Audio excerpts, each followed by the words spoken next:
You know what they say about guys with large record collections? No, seriously. Do you know what they say about guys with large record collections? Forget it. You're listening to Vinyl Community Podcast. Buddies. Welcome back. It's the one, the only concert buddy here on Vinyl Community Podcasts. Got a fun one. I've already done a little warm up with my guests, and I can already tell it's going to be a good conversation. Usually on the channel, we do the mind of the record collector, and we'll kind of talk about records. This is more the mind of the music collector because my guest is all over the place.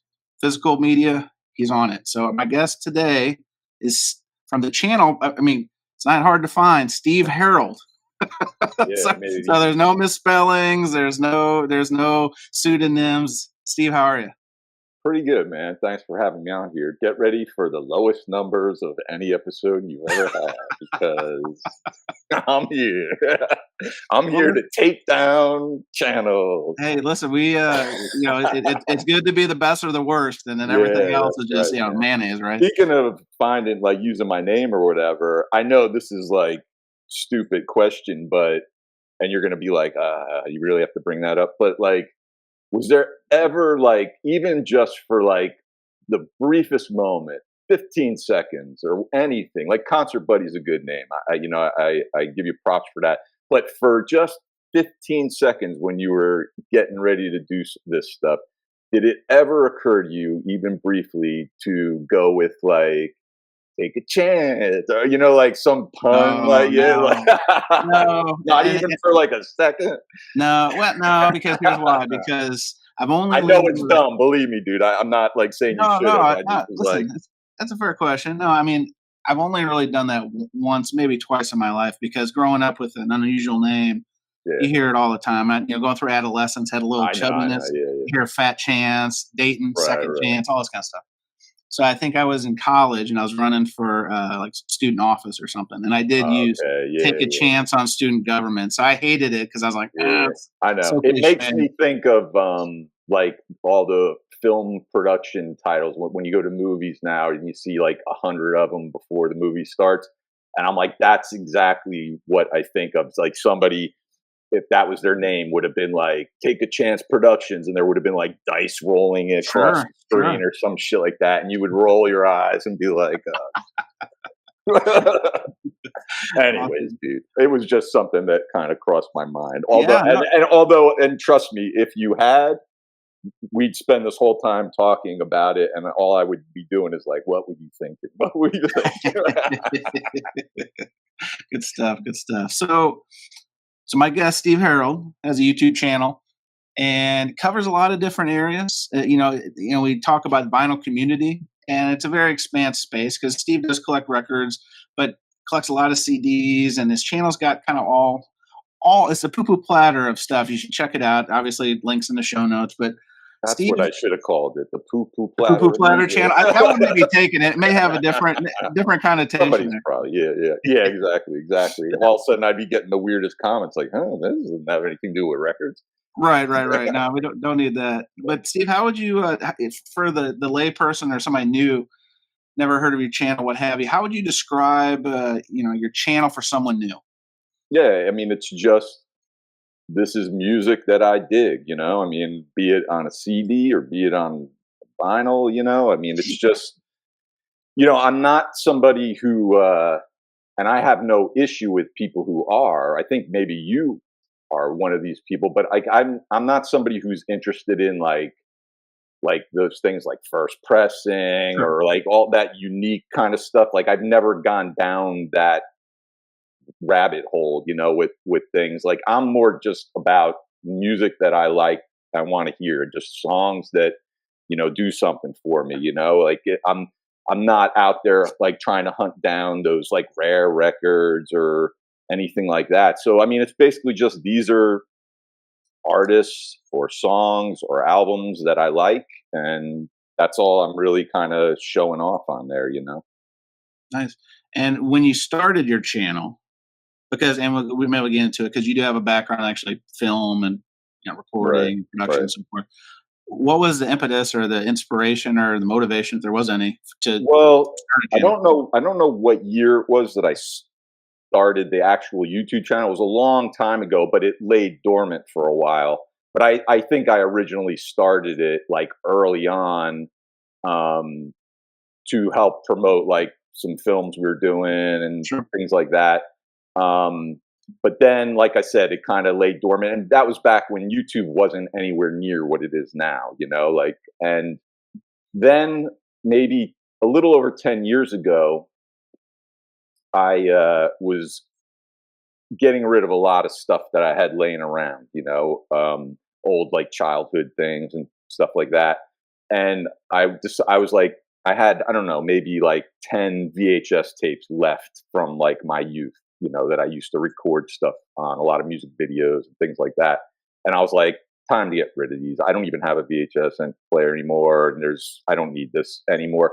But I decided before I did that I would go through the tapes just to see exactly. I'm pretty organized. I would keep lists of stuff that was on those tapes for the most part, but I just thought I would go through them just to make sure there wasn't something on there that I might want to hold on to. Sure. And digitize, not hold on to the VHS anymore. I definitely wanted to get rid of those.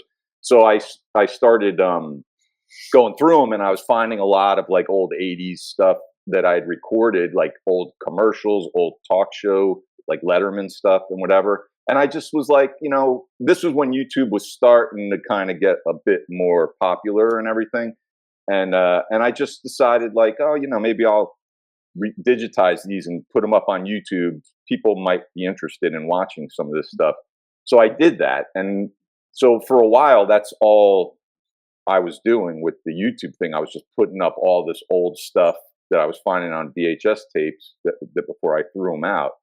And that's how I got all those subscribers. I think some people look at my channel and go, "Oh, he's got a lot of subscribers," and it's like, it's not because of my record store videos. It's from, I put Eddie Murphy up on Letterman, or like the Where's the Beef lady commercial, Sure. and that's how you get 9,000 subscribers. It ain't because I'm talking about some new Hey, wave I need to album. write that down. Yeah, dude, You need to use pop culture commercials yeah, and man. content.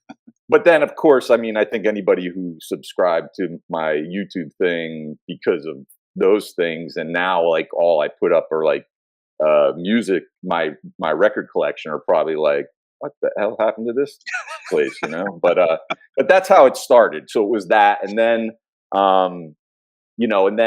like probably a million people you've talked to when COVID hit, and I work in TV, and the industry pretty much came to a standstill, and I was bored as hell, and started seeing other people talk, just bored looking at stuff on YouTube, and saw some people talking about their record collections and stuff. And at the time, all of my CDs, which is what the bulk of my collection is, were boxed up because I was kind of between apartments, but my vinyl was out.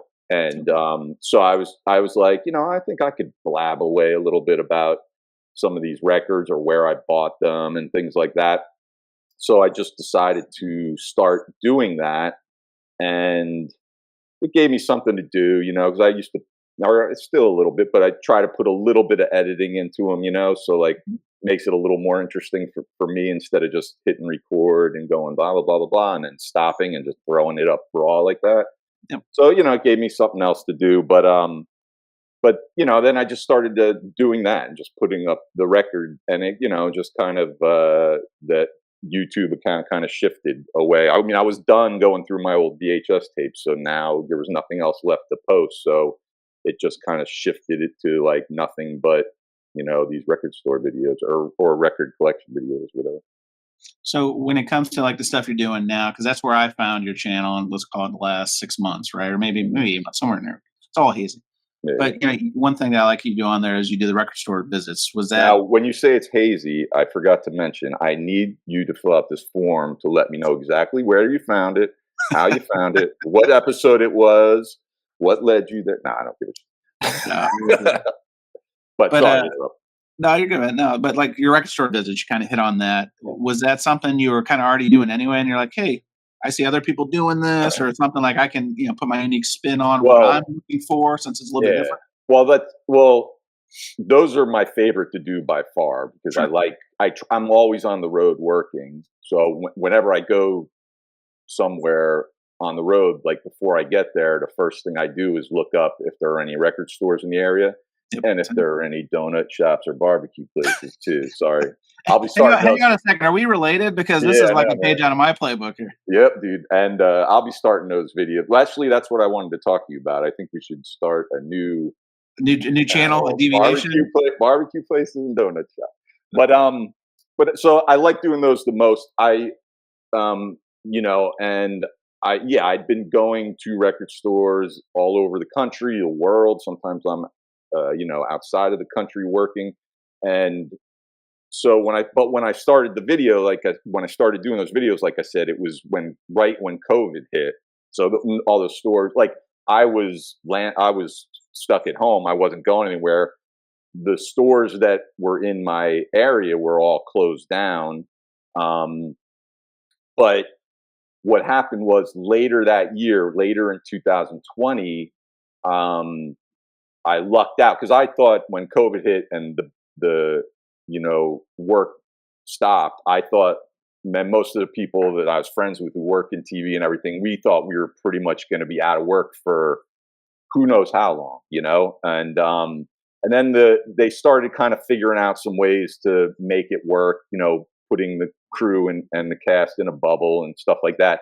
And I lucked out because a showrunner contacted me who I'd worked with a few times before, like later in the year, maybe August, and he had a show that got greenlit by Netflix, and we were going to be, and I think the reason why it got greenlit is because we were going to be filming on this remote island, and I mean remote, off the coast of Alaska in like the Aleutian Sea. And I think they greenlit it because nobody lived on this island. We were going to, like, it was going to be just us there. Mhm, So mhm. the chances of COVID affecting the show and having to shut down were probably pretty minimal. So I lucked out and I got to go to this show. And then when we finished shooting, I was going to be there for a couple of months. When we finished shooting, like I do a lot of times before I came home, I had to fly through Anchorage, and I decided I'd stay in Anchorage for a couple of days just to, check it out. And I went to a record store in Anchorage called Obsession Records. They were open. You had to wear a mask inside because this is like December or something. So at that point, some of the stores were able to open up as long as you wore masks, and they kept like the amount of people in the store to a minimum. So I go to Obsession, and that was the first like record store video that I did. Like I decided to film it when I was up there, and show off what I picked up. I was sitting in my hotel room showing off what I picked up there, and that kind of like that was like at the end of the year, and then the following year, work started picking up a little bit, and I was starting to get back on the road, and now it's like, all right, well, I kind of did that with that Alaska record store, and now I'm going to keep doing that, and it just kind of went from there. I decided like, oh yeah, I'm going to do this every time I go to a record store, and like I said, those are my favorite to do. But when I started them, that wasn't the plan. I wasn't like, oh, when record stores Wasn't open up, I'll intentional, sure. start doing it. Yeah, it just was like I happened to be there, went to the record store, and decided to like film me outside the store. Like, hey, I was just in there, blah blah blah blah blah. So. But, I'm the same way. Like when I travel for work, pleasure, or whatever, I do, and I'm not even kidding. Like I will do the eats and I'll do the record store stuff, yeah. right? So, and you're gonna laugh, but like one of my go tos, I do the Guy Fieri Triple D stuff, just Right, because it's most of the time it's pretty good. But then record stores is right behind it, and that's the kind of content. That's kind of one of the reasons I kind of gravitated toward your channel, because that's the stuff I like to do. Because when I am going to a certain area I've never been before, I'll put it in YouTube and say like record stores in X. And I noticed there's not a lot of video. There's some, you know what I mean, depending on where you're going. But it's something that I was looking for, something I like doing on my channel. I do these record store road trips, things that I've kind of puttered out on here lately. But no, I can appreciate exactly where you're coming from, because it's something that I was already going to do anyway. Yeah, it's cool. So I mean, it's essentially the same as like looking up and trying to get I mean, I don't usually like video. Like I know a handful of people when they do them, they like post videos of them in the store, and I always kind of feel a little awkward doing that. Sure. I mean, you go up to the owner or whoever's working there and ask them, and I'm sure they'd be like, go right ahead. They don't care. But I kind of just snap some photos just to kind of give you a look at the store or whatever, and just kind of talk a little bit about them and stuff. But I kind of like what you're talking about. I'm like hoping that somebody might be like, hey, I'm going to wherever, and just do a little search, and maybe they'll be like, oh, like they're looking for a record store there, and they'll come across one of my videos and be like, oh, all right, yeah, I think I will check that place out. This guy says it's all right, And I mean, for the most part, I try to, if I go to a place, I really haven't had any issues with any of them where I was like, this place sucks, And I feel like if I did go to a place like that and I thought that I wouldn't do a video. I don't really want to go on there and just be like, look, don't go to this place. I didn't find shit. Their prices suck. So I mean, most of mine are positive.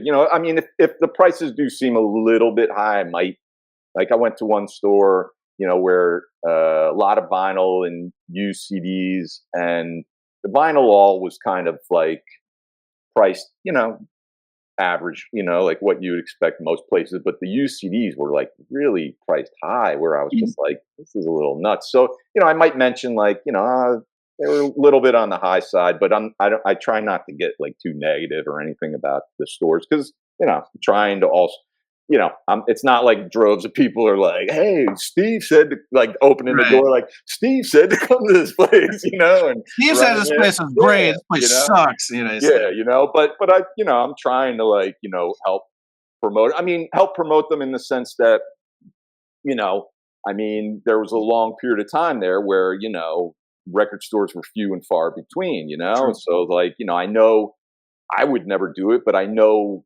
what it takes to a degree to run a record store, to have a business like that, and all the help, I'm sure, is appreciated by people, recommending it or helping promote it. Yeah, just awareness, get that foot traffic. So. Well, one thing that I've also saw on your channel, it's one thing I like doing on my channel too. I'm almost copycat here. Is you do the VC meetups, right? Like you met up with people like JT and Reno and our mutual friend Monty Muse. Lovely. Yeah. So tell me how those get together. Is that something where, like people, do you just kind of take it offline? Yeah, they paid me to. Oh, they paid you. Oh, okay. Yeah. Monty, I think Monty didn't pay me. So Monty, if you're watching this, where's my cash? Monty, she paid me, and JT paid me more than I asked for, which was bizarre. But no, I become friends with a handful of people through the videos and our mutual videos and stuff like that. And some people who don't even make videos. There's this dude, I think he's in Seattle. His name's like Tar. And he always very supportive, always watches the videos, always comments, but he doesn't make videos or anything like that himself. And so even people like that, who don't make their own videos, but I'm, a Los Angeles Rams fan. I know you're in St. Louis, right? Yeah, I didn't want to. Triggering a parallel you've got on there, Steve, that happened. We'll leave that for another time. But I've been a fan of them since before they went to St. Louis, and it broke my heart when they went to St. Louis. Although I remained a Ram fan, I wasn't going to be like, well, I got to find a new team now. So I tried to get out to Los Angeles at least once a year to go to a game. And I was going to be out there last December, I think, and I just, like, I used to live there too. So when I go to Los Angeles, it's like for the game and to see some friends and stuff like that. But I've been there, enough times that it's not like I need, to go. There's no like touristy aspect of it or anything, so, I was going to be in Los Angeles for like a week and a half or something. And meeting up with Monty was easy because she's just not that far from the city. But JT, I just decided to take like a road trip up to Reno. I'd never been to Reno before. And, it's a bit of a haul. But again, like I said, it wasn't like a situation where I was like, well, I'm in Los Angeles. Do I really want to take like a couple of those days away from my time in Los Angeles to go drive up to Reno? But again, like I said, I'd been there. I used to live there. It doesn't feel that way to me. It's not that scenario. So, and he's a good dude, so I drove up there, and he and I went. We grabbed some food, and we went to his record store there, recycled records, I think. And then we went and we filmed like a little video. I went over to his house to check out his collection, which is just nuts. I don't know if he's done a video like sort of showing off his collection so much, but like I went to his house, and it's like his garage. He's just got like stacks of boxes filled with all his CDs. And then you go in his house, and he's got like that little room where he usually films his videos that, you could see some stuff behind him or whatever. But it's like chock full, like the closet's full. And then you go into his like living room, and it's like, you see this little like table, like that has, cabinet doors on it. He opens them up. There's more records in there. They're like everywhere. I'm like, how the hell does your wife not throw you out of this? Right. Like it's crazy. So, but it was good meeting up with him and Monty as well. And Monty's husband Gus was with us, and he's a cool dude too. And he works in TV. We knew a couple of mutual people that we'd worked with. So that was really fun. I really enjoyed that, and I'm hoping to do more of that. Like when I wrap out this gig later in the summer, my good buddy Alan Rosenberg. Do you know him? Have you ever watched any of his videos? He's a character. He's from Long Island, and need I say more? Right. Got it. He's a character, man. You should check him out. He's a funny dude, man, and he and I have become friends. We kind of bonded over. I saw one of his videos, and he was talking about this old record store that used to be in New York, down the Village, like a little south of Washington Square Park, called Second Coming Records. It's gone now. I think it closed down in the 90s.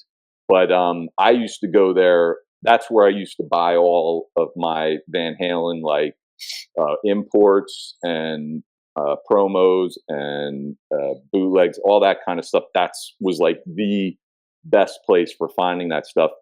And I watched one of his videos one day. It was recommended to me or something, and I just started watching it, and he just out of the blue mentioned them.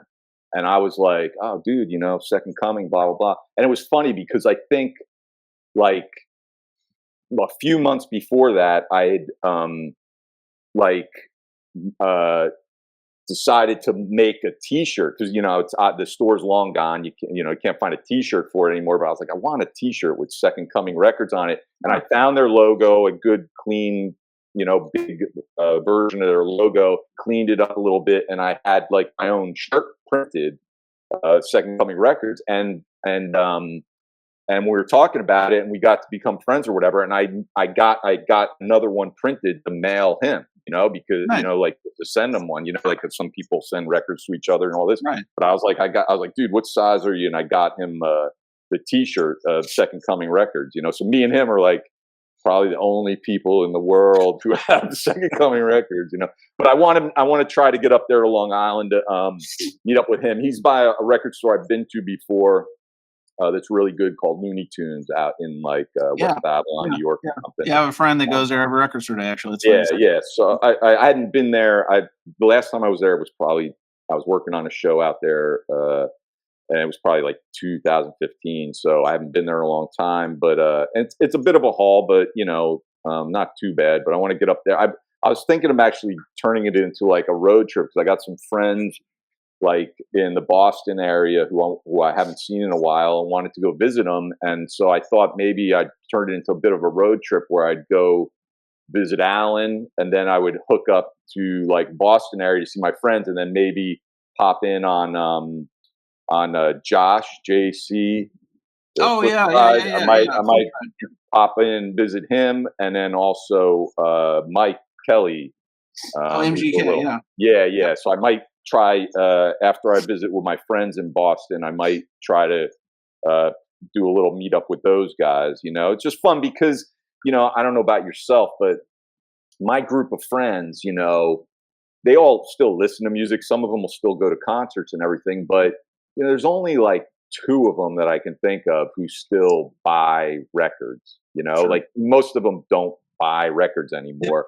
So I don't really have anybody to like talk about this shit with or share this stuff with. So, like meeting up with JT and Monty at a record store and just kind of going through like, what are you looking at? What'd you pick up and stuff like that? Like, it's been a long time since I've done something like that, because my friends, none of them really do that, and so that's what I like about that. And I love road trips, and, it'd be cool to go up to visit those guys and, pop in some stores that, I hadn't been to before or whatever, especially in that Boston area or whatever, so.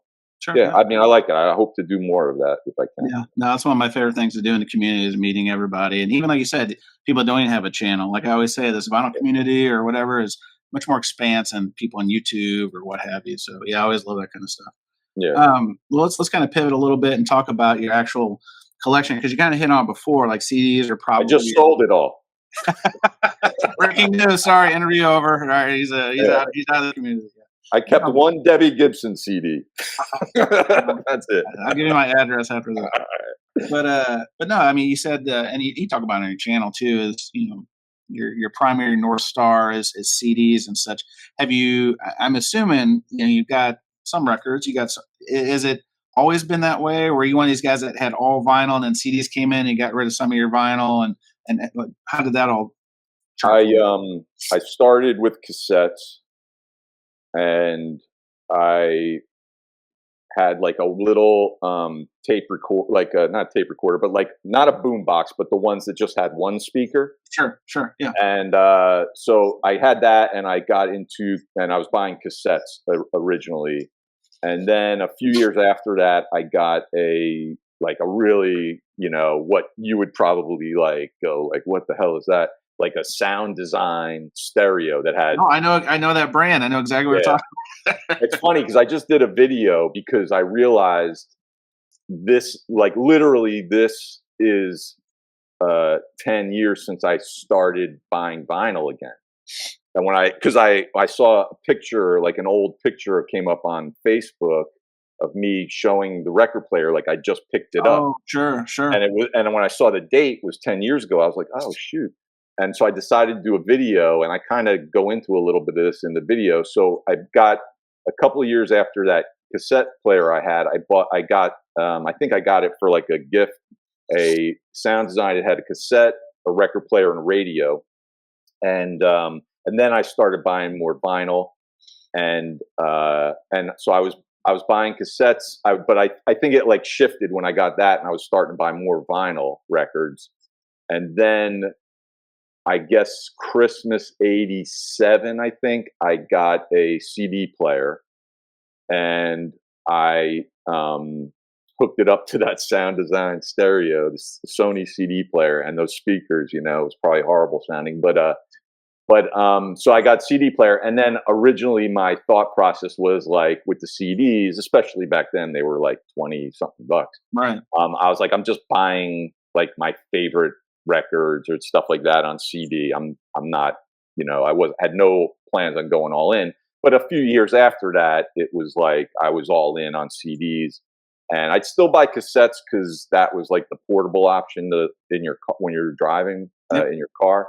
But vinyl, I really wasn't. The only thing I was picking up like was the aforementioned Van Halen stuff, because that was a collection. The CDs, the vinyl, the cassettes that I were buying were things because I wanted, these were new records coming out. I wanted to listen to them, blah, blah, blah. The Van Halen stuff was a collection, and that would a few years later be worth absolutely nothing.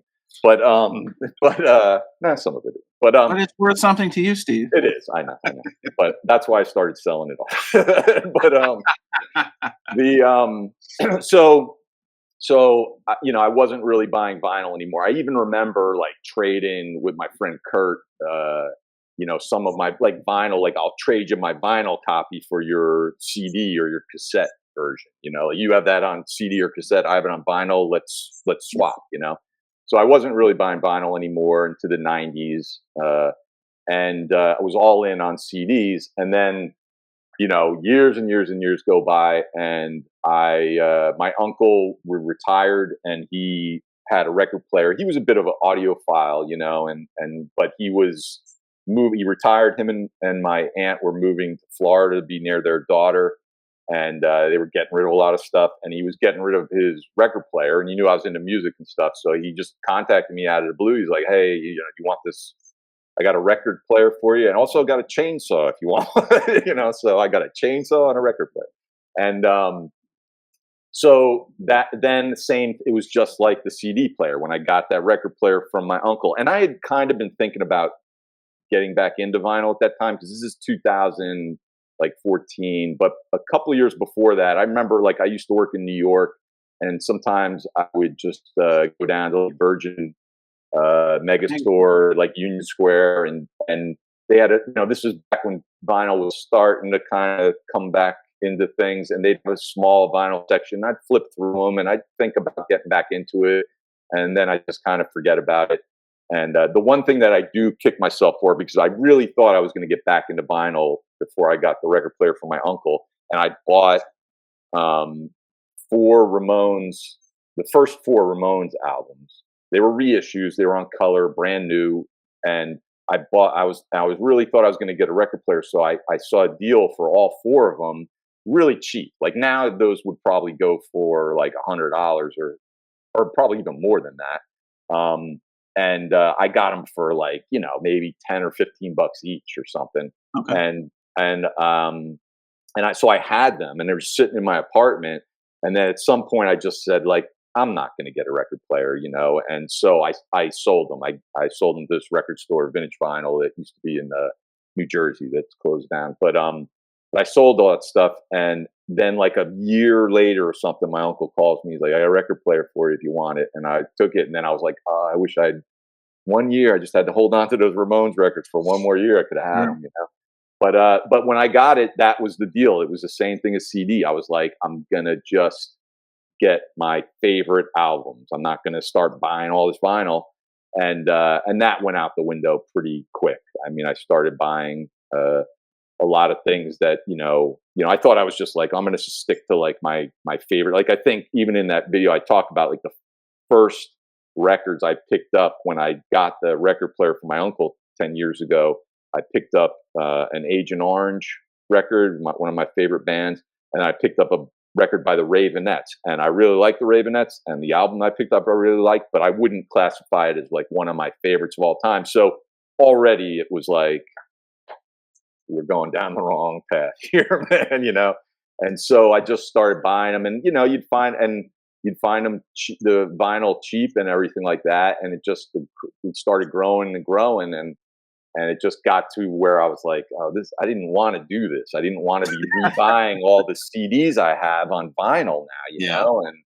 But lo and behold, there I was, so, Well, do you think part of that too, and you hit on it, and that's kind of what I was going to ask you here in a second, was the cost, right? Because, 10 years ago, used vinyl in particular wasn't too bad. It wasn't too shabby, right? And now we're kind of at almost in a 180-degree flip where CDs, and that's one thing we'll dig in here in a second, but CDs are now that like barrier to entry from a price point perspective is like next to none, and availability, right? Like that, it's like CDs are in a position now where vinyl was 10 years ago, and vinyl is in a position now, the price, where CDs were 10, 15 years ago. It's kind of wild, right? Yeah. I mean, vinyl has really gotten like a bit out of hand. I know everybody says that, but even like the used stuff, like I said, those like Ramones ones I had that were brand new. I mean, even like that Agent Orange record I picked up brand new. It was like a reissued Drastic Plastic or whatever, and it was like $20 or whatever. Like now, I feel like if you found that in a store, it'd be like $40 or something, and it's just gotten out of hand. And even the used stuff, I see like maybe last year, I think for Record Store Day or whatever, the Ramones, like they reissued, or they put out like that box set of that like Sire box set, the 80s ones, right? Yep. And there are two of those 80s albums that I really like that a lot of Ramones fans don't like. But I didn't want to buy that whole big box because some of those later 81s I'm not that big on.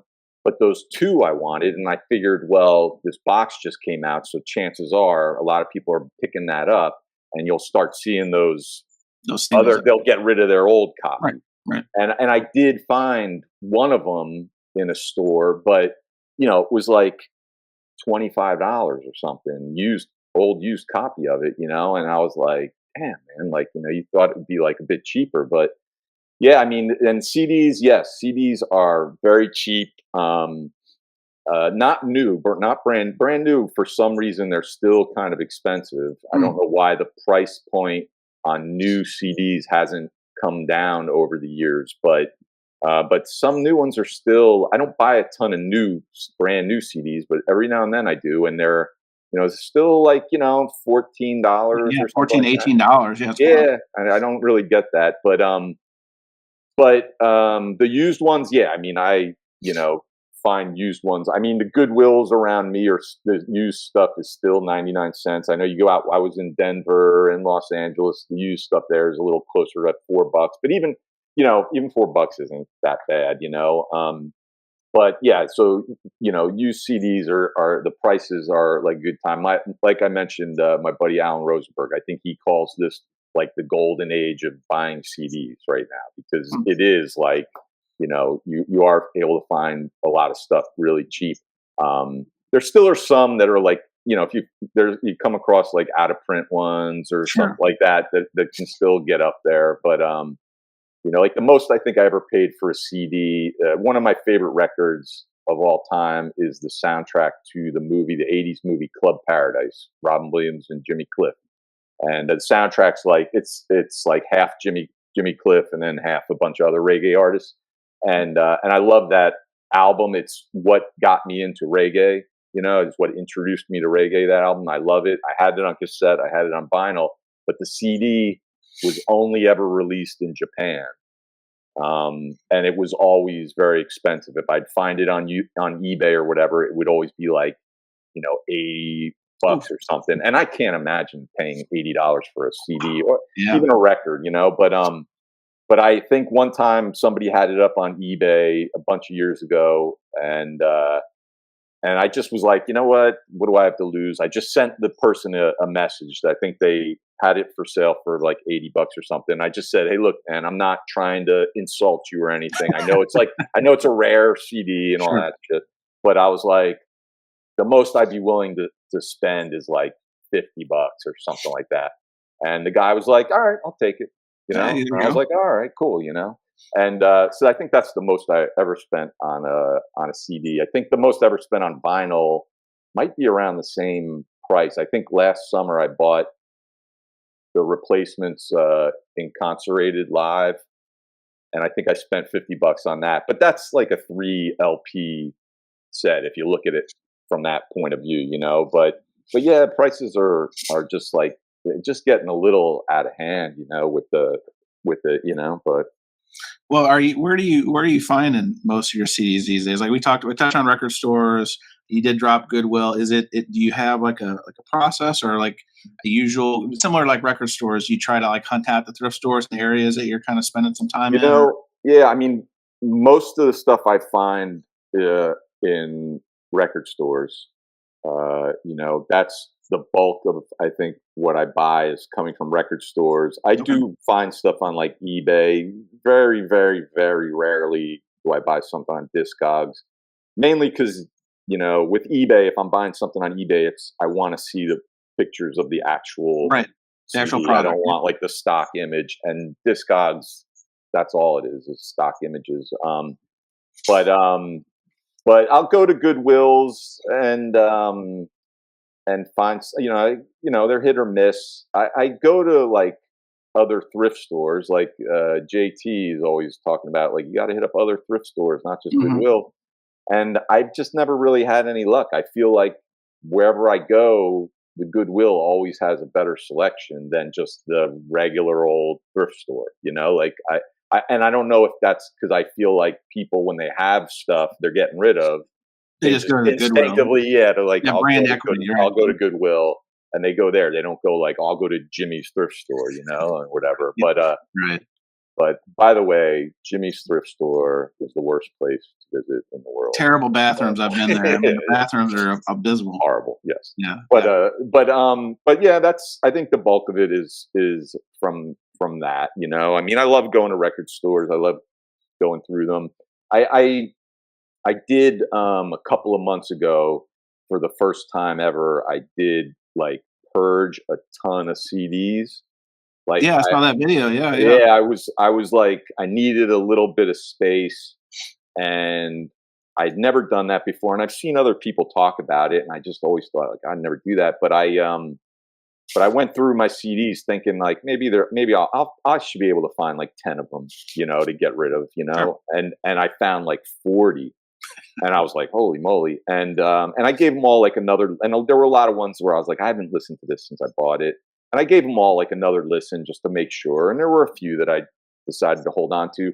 But I reached out to a couple of people out there, like Breyer, who I think is Breyer Music. He's out in like San Diego or whatever. And Mike Kelly up in Boston, and that dude Tar I mentioned. Like, I reached out to a handful of people and was like, hey, do you want any of these? You know, I'm getting rid of them. I figured before I go to Goodwill with them, I'll see if any of you guys want any of them. And I sent off a handful of them to them, but something really clicked when I did that. I don't know what, I can't explain it, but something really clicked. I know a lot of people were like, you're going to regret that. You're going to regret that.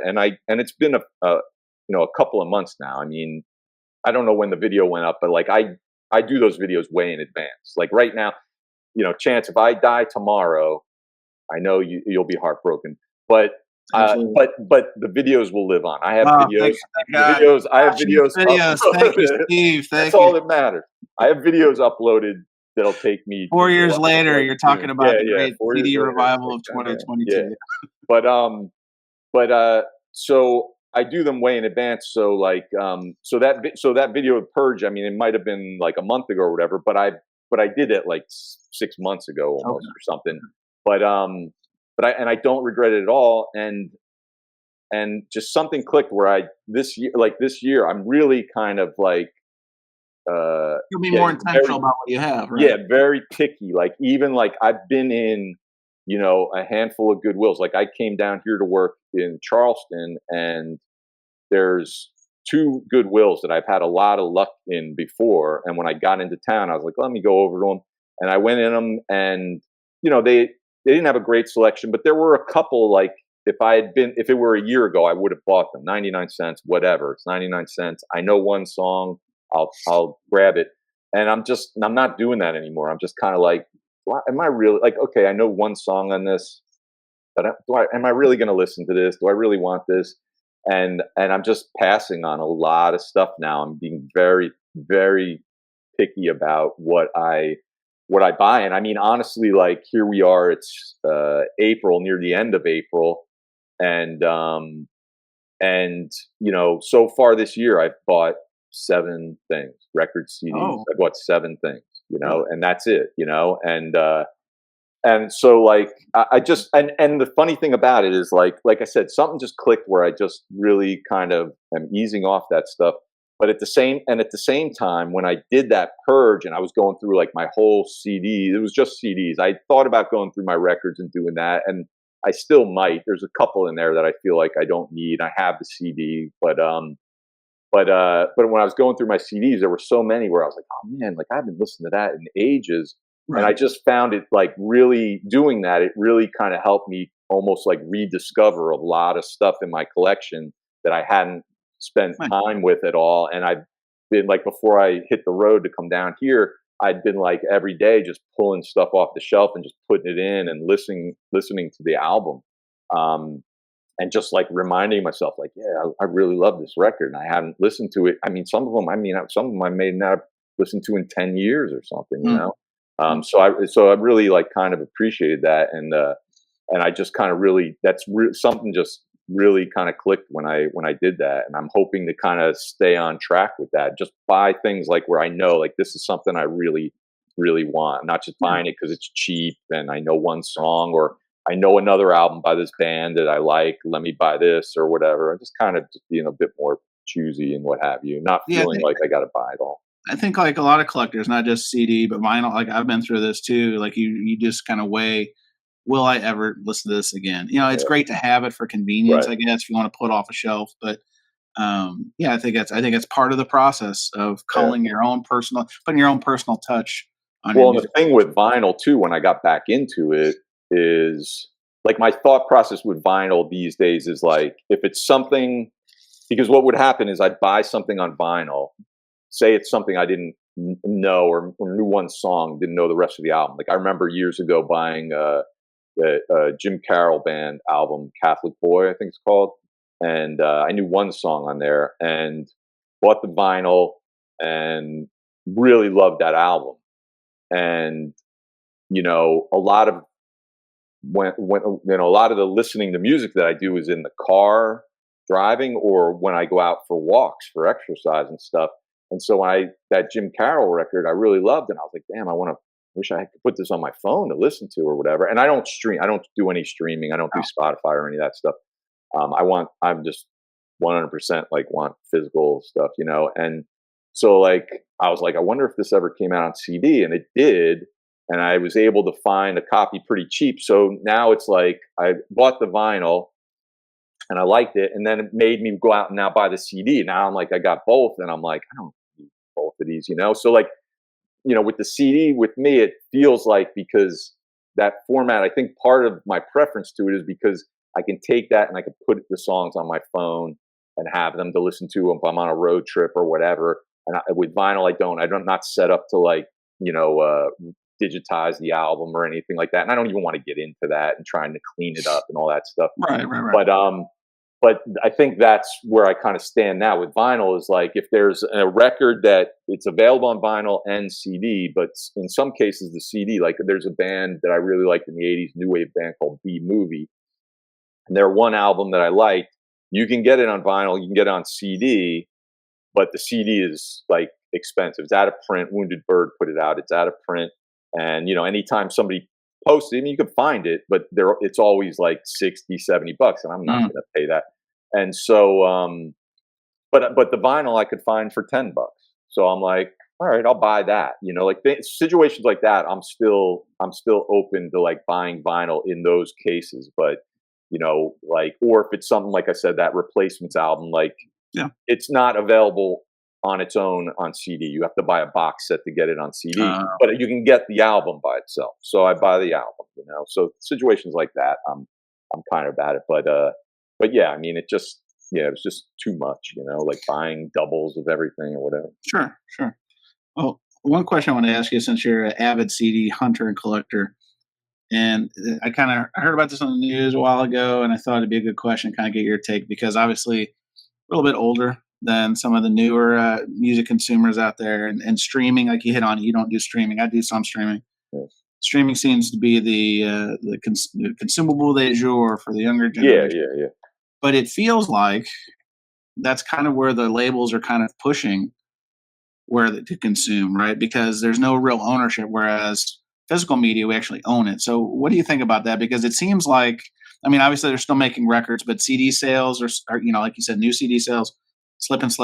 There's some vinyl, but it's still relatively niche. I think, it's gaining, but compared to where it was in the 80s and 70s, it's not even close. Yeah, they'll never What do you think about that? Do you think that's an intentional move by the record labels and the people who are the purveyors, that they want to, basically control it? You don't own anything. Like I know Bruce Willis had that hubbub with Apple a couple of years ago because he's like, who do I will my iTunes collection to? And they're like, you don't own will it. It to chance.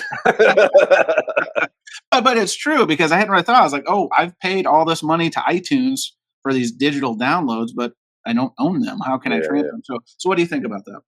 I mean, it's the way the business. I mean, I feel like they're basically everything's streaming. They're looking at it from, obviously like TV and film angle, where that's where. But I mean, everybody streams their TV shows, their movies. That's what 90% of the people. That's how they watch it. and their music the same way. Like, I don't even think it's a generational thing. Like I said before, like my friends, none of them buy records anymore, but that's because they're all using Spotify. Sure. There's no need, and none of them even. I remember this friend of mine. She had a baby a couple of years ago. She's a big U2 fan, and I thought when she had the baby, it'd be like a cool gift to give her. Would be that Rockabye Baby or whatever that label. Yeah, the lullabies of the arts. Yep. Yeah, and they had the U2 one, and I thought that would be a cool gift to give her to play for her baby, but she didn't have a CD. She didn't have nothing to play it on anymore. Like I didn't know that when I got it for her, but so she probably was like, "Thanks for the gift." Paperweight. But thank you. yeah, exactly. So everybody's doing that now, and it's just the way it is. I mean, I am one of those people. Like I like owning the thing. I mean, everything I buy and every CD I buy, I digitize and put it into my computer and have it on a hard drive, mainly just so I can put it on my phone to listen to. Right. Though, I'm not doing it like for safety reasons or anything. But I don't think the general public that they have any interest in that, and I don't think they think of things that way. But I do wonder.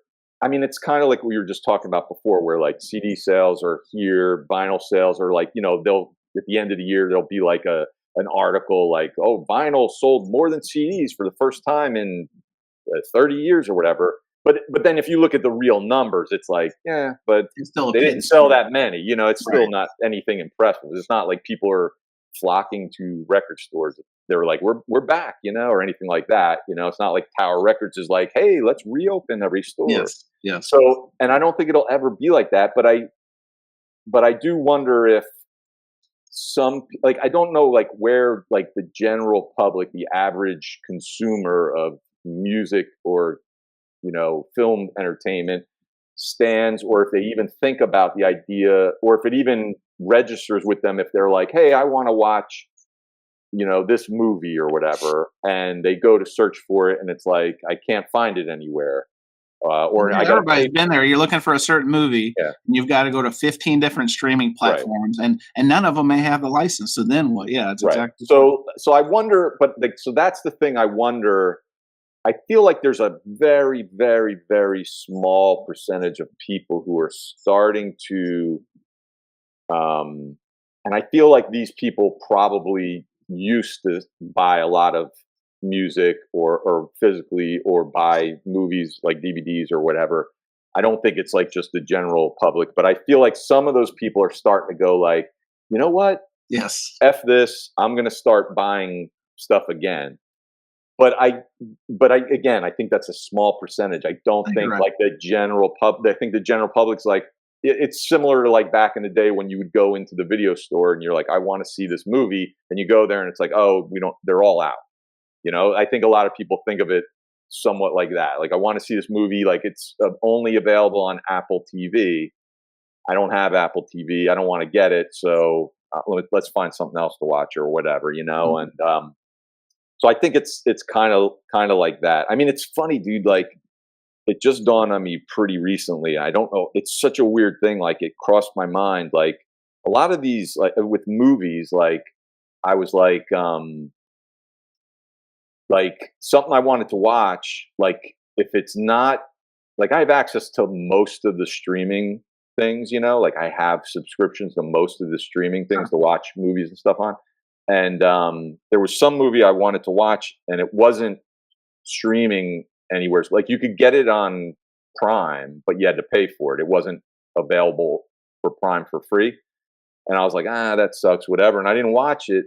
And it dawned on me recently, like, well, why didn't I just rent it? Like, rent it from Prime. Like, it's weird how that doesn't. I don't think that way anymore. Yeah, because like back in the day, that's what you would do. You I want to watch this movie. You go to the video store and grab the thing. Yeah, spend $3, rent it, and that's what it is on Prime. It's like $3 or whatever it is. But it's so weird to me now that it's like, if it's not for free available on any of these streaming, maybe it's because like, well, I pay for all these streaming things. I don't want to pay more. I don't know if that's the train of thought, but it's bizarre. Like it just crossed my mind. Like, I was just like, oh, why? Who cares? Just rent it for $3. Like that's what you used to always do. But yeah, I mean, I can't imagine like the people like everybody going like, yeah, F Disney Plus, we're going to start buying movies again, like, or buying records again. Like, I just don't see that happen. And I think everybody's just like, they're just, they've adapted and they're fine with their Spotify's and they're fine Netflix for the faux convenience, which it is convenient, to sit at home on the couch. Like, I don't think, like, I mean, I think a lot of people, like, this friend of mine, I was gonna, talking to her, she was going to come by one day, and I was like, don't make fun of she had never been to my apartment. I was like, don't make fun of my CD collection, man, because, like, she comes over and sees the CD collection, and the instant, reaction is like, why do you have all these? Right. You know what I mean? Like, and it'd be no different if they were all vinyl records. You know what I mean? It's the same thing. It's just like, because they don't do that anymore. And the thought of doing that, it's so foreign to them now that it's just so bizarre if they see somebody who collects all these records. Because, I mean, there are a bunch of us out there still buying records or whatever, but we're still kind of, like you said, I mean, it's still kind of like a niche thing, For sure. Or, I mean, niche. Is that how you pronounce it? Niche, yeah. We're fancy around here. Come on, man. No. Oh, well. Awesome. I haven't been on the proper language podcast yet. I'll send you the podcast Rosetta Stone when we're done with this. Yeah. Awesome. Well, Steve, we're running up on time, but I really enjoyed the chat. If you're not familiar with Steve's channel, I'll leave stuff in the show notes. It's definitely, I like watching it in a record store, travel, something I really gravitate to. His CD pickups are a lot of fun. And like he said, he's a big Van Halen person. So if you want to hear about Van Halen from a real expert, this guy right here. Yep. Awesome. Well, Steve, I appreciate you joining. Thanks for making the time, sir. Yeah, thanks, man. I really had fun. Great talking to you. Same. All right, bye. And that was another trip around the turntable. Thanks for listening to Vinyl Community Podcasts.